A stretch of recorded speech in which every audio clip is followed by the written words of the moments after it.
संबंधित समस्याओं के इनका 25% हिस्सा भारत में है। माने 100 रोगी जो पूरी दुनिया में मौजूद हैं हृदय संबंधित समस्या के, इसका 25 माने 25 व्यक्ति भारत में मौजूद हैं हृदय संबंधित समस्या के। और आंकड़े ये बताते हैं कि भारत में हर 3 में से एक अडल्ट हाइपरटेंशन की गोलियां खा रहे हैं। अगर हम हृदय संबंधित समस्याओं का कारण देखें कि आखिरकार ये समस्याएं इतनी उत्पन्न हो क्यों रही हैं, तो बताना चाहूंगा, खराब डाइट सबसे बड़ा कारण है हृदय संबंधित समस्याओं के होने का। बढ़ता हुआ तनाव भी हृदय की समस्या को जन्म देने में योगदान दे सकता है। पॉल्यूशन भी हमारे हृदय संबंधी समस्या का कारण बन सकता है। तो हमारे कार्डियोडॉक के अंदर ऐसा क्या है जो मदद कर सकता है, तो बता दूं आप सभी को, हमारे कार्डियोडॉक के अंदर अर्जुन की मात्रा मौजूद है, जो हमारे हृदय की मांसपेशियों को बेहतर बनाने में मदद करता है, हृदय की कार्य क्षमता को सुधारने में मदद कर सकता है अर्जुन। जिनको हृदय संबंधी समस्या है, उनका कहीं ना कहीं खराब कोलेस्ट्रॉल भी बढ़ा हुआ हो सकता है। तो उस खराब कोलेस्ट्रॉल को रक्त से निकालने में लहसुन मदद कर सकता है। इसलिए लहसुन की मात्रा का भी इस्तेमाल हमारे कार्डियोडॉक में किया गया है। इसके अलावा कुछ व्यक्तियों का ट्राइग्लिसराइड भी बढ़ा हुआ हो सकता है, जिनको हृदय संबंधित समस्या है। उस ट्राइग्लिसराइड को कम करने के लिए गूगल मदद कर सकता है। गूगल की मात्रा का भी इस्तेमाल कार्डियोडॉक में किया गया है। और तनाव को कम करने के लिए अश्वगंधा की मात्रा का इस्तेमाल किया है हमारे कार्डियोडॉक में। कितनी मात्रा में सेवन कर सकते हैं? 10 से 15 ml की मात्रा गुनगुने पानी के साथ दिन में 2 बार तक, खाना खाने के 1-1 घंटे के बाद दिन में 2 बार तक इस्तेमाल कर सकते हैं। अब कुछ लोगों के मन में सवाल आ सकता है, क्या सर खाने के पहले ले लें? जवाब है, ले तो सकते हैं, लेकिन ज्यादा लाभ आपको खाने के माफ कीजिएगा, आज तक हमने कार्डियोडॉक का इस्तेमाल खाने के बाद ही किया है। तो कोई कंफ्यूजन ना रहे किसी भी प्रकार का, आगे भी आप चाहें तो कार्डियोडॉक का इस्तेमाल खाने के बाद कर सकते हैं। दोनों तरीके से प्रोडक्ट का सेवन किया जा सकता है, खाने के पहले भी और खाने के बाद भी। एलर्जी संबंधित समस्या को मद्देनजर रखते हुए हमारी कंपनी ने एलर्जी डॉग प्रवाहिकवाद का निर्माण किया है। और आपको बता दूं, एलर्जी की समस्या शरीर में उत्पन्न ही तब होगी जब हमारी रोग प्रतिरोधक क्षमता कम होगी। और शरीर की रोग प्रतिरोधक क्षमता कम क्यों होगी? तनाव के कारण हो सकती है, बढ़ते हुए पोल्यूशन के कारण हो सकती है, रोजमर्रा के जीवन में बाहर का भोजन, प्रोसेस्ड फूड का सेवन, पैक्ड आइटम्स माने वो भोजन जो फैक्ट्री से बनकर आया है, ऐसा भोजन रोजमर्रा के जीवन में हमारी रोग प्रतिरोधक क्षमता को नुकसान पहुंचा सकता है। और रोग प्रतिरोधक क्षमता अगर कम होगी तो एलर्जेंस का प्रभाव शरीर में बढ़ेगा। आपको बता दूं, भारत में हर 4 में से एक भारतीय व्यक्ति या तो किसी न किसी त्वचा संबंधित एलर्जी के शिकार हैं, या फिर एलर्जिक राइनाइटिस की समस्या के शिकार हैं, हर 4 में से एक भारतीय व्यक्ति। और इसका सीधा सीधा कनेक्शन है रोग प्रतिरोधक क्षमता का कमजोर होना। अब इस रोग प्रतिरोधक क्षमता को मजबूत बनाने के लिए एलर्जी डॉक में किस चीज का इस्तेमाल किया गया है? गिलोय और तुलसी का। गिलोय और तुलसी रोग प्रतिरोधक क्षमता को प्रबल बनाने में, मजबूत बनाने में उत्तम भूमिका निभाते हैं। इसलिए गिलोय और तुलसी का इस्तेमाल हमारे एलर्जी डॉक में किया गया है। साथ ही साथ माफ कीजिएगा, साथ ही साथ एलर्जेंस हमारे शरीर के अंदर जलन को बढ़ाने का काम करते हैं, इन्फ्लेमेशन को बढ़ाने का काम करते हैं, इरिटेशन पैदा करते हैं एलर्जेंस। इस इरिटेशन को, इस जलन को, इस इन्फ्लेमेशन को कम करने में हल्दी मदद कर सकता है। इसीलिए हमारे एलर्जी डॉक में गिलोय और तुलसी के साथ साथ हल्दी की मात्रा का भी इस्तेमाल किया गया है। साथ ही साथ इस इन्फ्लेमेशन को कम करने के लिए नीम भी मदद करता है। जिन व्यक्तियों को त्वचा की एलर्जी है उनके लिए तो नीम सर्वोत्तम है। इसलिए हमारे एलर्जी डॉक में नीम की मात्रा का भी इस्तेमाल किया गया है। साथ ही साथ ये हमारे श्वास प्रणाली की एलर्जी को भी शांत करने में मदद कर सकता है नीम की मात्रा। इसलिए एलर्जी डॉक में इसका इस्तेमाल किया गया है।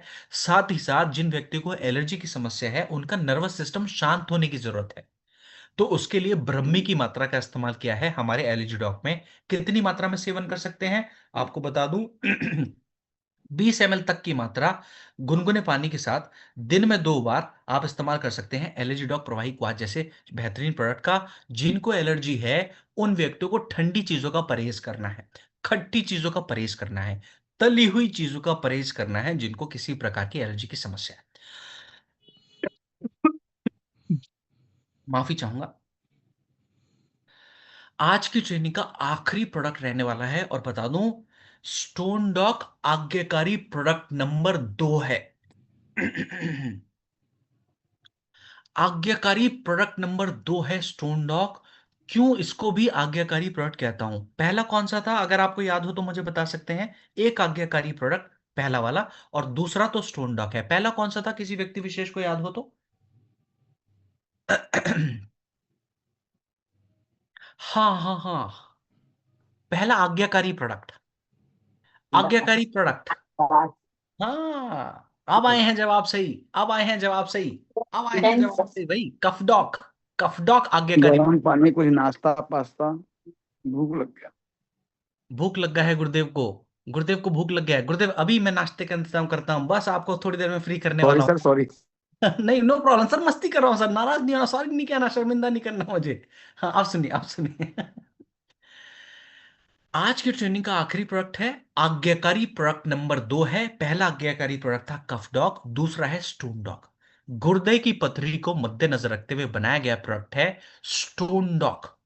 भारत में 15 से 20% भारतीय व्यक्ति गुर्दे की पथरी की समस्या से परेशान है। इनमें से 50% व्यक्तियों को 5 साल के भीतर दोबारा से गुर्दे की पथरी होने की समस्या बनी रहती है। रिलैप्स के चांसेस बने रहते हैं 50% भारतीय व्यक्तियों को। और बता दूं आपको कि जो व्यक्ति गुर्दे की पथरी की सर्जरी करवाते हैं, ऐसे हर 3 में से 1 व्यक्ति को दोबारा से, सर्जरी के बाद भी हर 3 में से 1 व्यक्ति को दोबारा से पथरी होने की समस्या उत्पन्न रहती है। आयुर्वेदा 4 पड़ाव, 4 कदम का रास्ता देता है, जिसमें यह बताया जाता है कि आपको गुर्दे की पथरी को प्राकृतिक रूप से आप कैसे निकाल सकते हैं। पहले रास्ते को कहा गया लेखन की प्रक्रिया, माने जो पथरी मौजूद है उस पथरी को छोटे टुकड़ों में तोड़कर शरीर से बाहर निकाल देना चाहिए। पहले पड़ाव में माने पथरी को छोटे टुकड़ों में तोड़ देना चाहिए। पहला पड़ाव है जिसको हम कहते हैं स्टोन ब्रेकिंग। दूसरा पड़ाव है जो आयुर्वेद कहता है कि आपको पथरी को छोटे टुकड़ों में तोड़ने के साथ साथ आपको मूत्र के प्रेशर को भी बढ़ा देना चाहिए। मूत्र का प्रेशर अगर बढ़ जाएगा तो जो पथरी छोटे टुकड़ों में टूट रही है वो प्रेशर के साथ मूत्र मार्ग से बाहर आ सकती है। तीसरे पड़ाव को कहा गया शोतहरा, माने इस पड़ाव में यह सलाह दी गई कि पथरी की मौजूदगी की वजह से जो सूजन आ गई है उस सूजन को कम करने के लिए काम करना चाहिए, ताकि दर्द से भी राहत मिल सके। चौथे पड़ाव में यह बताया गया कि पथरी जब आपकी किडनी में मौजूद थी तो उसने कुछ ना कुछ डैमेज किया होगा किडनी के अंदर। चौथे पड़ाव में कहा गया समस्या की जड़ पर काम करने के लिए आपको पथरी की वजह से होने वाले जो डैमेज है उसको रिपेयर करने के लिए काम करना चाहिए। अब हमारा स्टोनडॉक इन चारों सिद्धांतों पर चलने कैसे चल पाता है तो बता दूं। पहला पड़ाव क्या था, जल्दी से मुझे चैट बॉक्स में कोई व्यक्ति विशेष बता सके कि पहला पड़ाव क्या था? कि पथरी को छोटे टुकड़ों में तोड़ देना चाहिए। इसमें मदद करता है पाषाण भेद। पाषाण भेद पथरी को छोटे टुकड़ों में तोड़ने का काम करता है। दूसरे पड़ाव में क्या बताया गया? दूसरे पड़ाव में क्या बताया गया कि यूरिन के प्रेशर को कम करना है या बढ़ाना है? जल्दी जल्दी से मुझे बताएं चैट बॉक्स में। दूसरे पड़ाव में यूरिन के प्रेशर को आकाश करने का बढ़ा देना है। इसमें मदद करता है वरुण। हमारे स्टोनडॉक में वरुण की मात्रा भी मौजूद की गई है।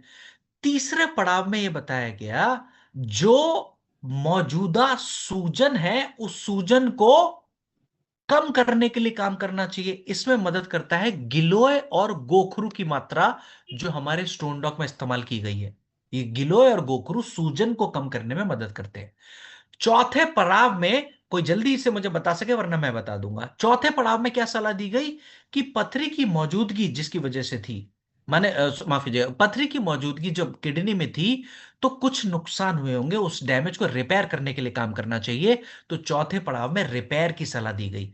तो इस रिपेयर में मदद करता है पुनर्नवा। तो पुनर्नवा की मात्रा का भी इस्तेमाल किया गया है स्टोन डॉक में, जो ये सारे इंग्रेडिएंट्स आयुर्वेद के बताए गए सिद्धांतों पर चलने में मदद करते हैं, पथरी की समस्या से राहत देने में। कितनी मात्रा में इस्तेमाल करना चाहिए स्टोन डॉक का? 20 ml की मात्रा में इस्तेमाल कर सकते हैं गुनगुने पानी के साथ, दिन में 2 बार, खाना खाने के 1 घंटे के बाद। अंग्रेजी दवाओं के साथ अगर आप इस्तेमाल कर रहे हैं तो कम से कम 1 घंटे के गैप के साथ इस्तेमाल करें। पानी की मात्रा ज्यादा सेवन करें। और आपको बता दूं, परहेज में ज्यादा बीज वाली चीजों का सेवन कम से कम करें, तो बहुत अच्छे लाभ आपको देखने को मिल सकते हैं। इसी के साथ आज की ट्रेनिंग के आखिरी चरण पर हम आ चुके हैं। उम्मीद करता हूं आपने काफी कुछ सीखा होगा, काफी कुछ जाना होगा। इस जानकारी को अपने खुद के स्वास्थ्य को सुधारने के लिए इस्तेमाल करें, लोगों की मदद करने के लिए इस जानकारी का इस्तेमाल करें।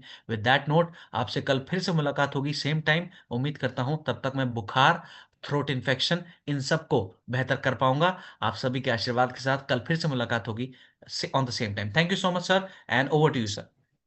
Thanks sir. Thanks sir, thanks.